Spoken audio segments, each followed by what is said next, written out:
C'est parti. Alors ensuite nous avons Gênes. Et donc nous sommes arrivés à Gênes en bus. C'était assez court comme trajet. Et quand on est arrivé là-bas, donc Tristan lui il avait déjà été donc il connaissait bien. Mais moi j'avais jamais vu et c'était extraordinaire, genre une vraie fourmilière, il y en avait partout. Je parle des gens quoi, et vraiment ça grouillait, c'était comme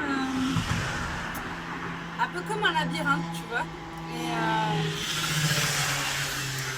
il y a de la circulation, c'est pas grave, on fera avec.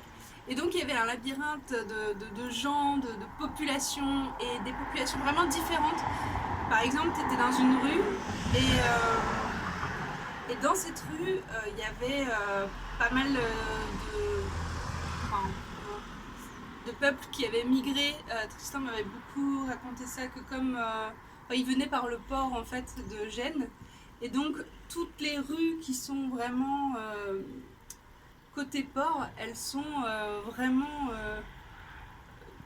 ouais, elles sont assez issues d'un milieu africain, mais mais les gens, tu vois, ils sont vraiment dans la rue, ils sont un peu, en fait, ça m'a fait beaucoup penser à Marseille. Et Marseille, c'était pareil, où il y avait justement des gens qui exploitaient toute la rue, comme si c'était chez eux. Et ben là, c'était pareil, il y avait vraiment des chaises qui étaient posées, des gens qui discutaient et tout. Et toi, tu passais au milieu de deux chaises, quoi, et de deux personnes qui discutent. Et même de gens, d'enfants aussi, qui jouent au ballon en plein milieu de la rue. C'était vraiment extraordinaire. Et après, tu changes de rue. Et les rues sont hyper étroites. Il faut dire que tu as juste la place de passer, quoi. Avec Tristan, on se disait, mais c'est pas possible. Comment ils ont pu construire ça? Genre, mais si, il y a la place, c'est bon, on peut passer à un, donc pas de problème. Mais attends, ta maison, elle est un peu près de moi, là. Non, non, vas-y, c'est bon, ça passe. Et c'est tellement ça, genre vraiment, tu tournes la tête et tu te dis, non, non, ça peut pas être une rue, ça, c'est pas possible.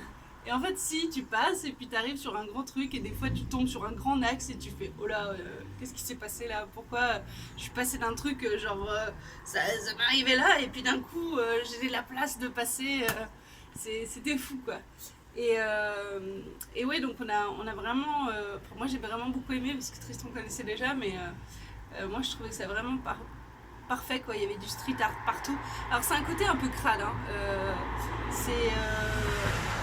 C'est pas aussi beau que je sais pas que Rome ou ce genre de choses où c'est très clean, où c'est très propre. C'est vraiment différent. Il y a beaucoup d'Italiens qui adorent Gênes et ça m'étonne pas beaucoup. C'est vraiment un mélange de plein de cultures en fait. Gênes, c'est un peu ça. Et ils cohabitent tous ensemble. Après, je sais pas comment ça se passe réellement, si c'est vraiment une bonne ambiance ou pas. Mais quand tu y vas en tant que touriste, en tout cas, tu le vois pas du tout et t'es juste là, émerveillé et t'apprécies le changement en fait, c'est ça. Et c'est vraiment genre une cassure par rapport à tout ce qu'on avait fait avant. Et après ça, après Gênes, on a eu notre premier couchsurfer qui était à l'autre bout. On a dû à l'autre bout de la ville. C'était toujours dans Gênes, mais vraiment une province de Gênes. Et c'était tout en haut d'une montagne. Euh, très très très compliqué à rejoindre. Et vous saurez si on a réussi ou pas.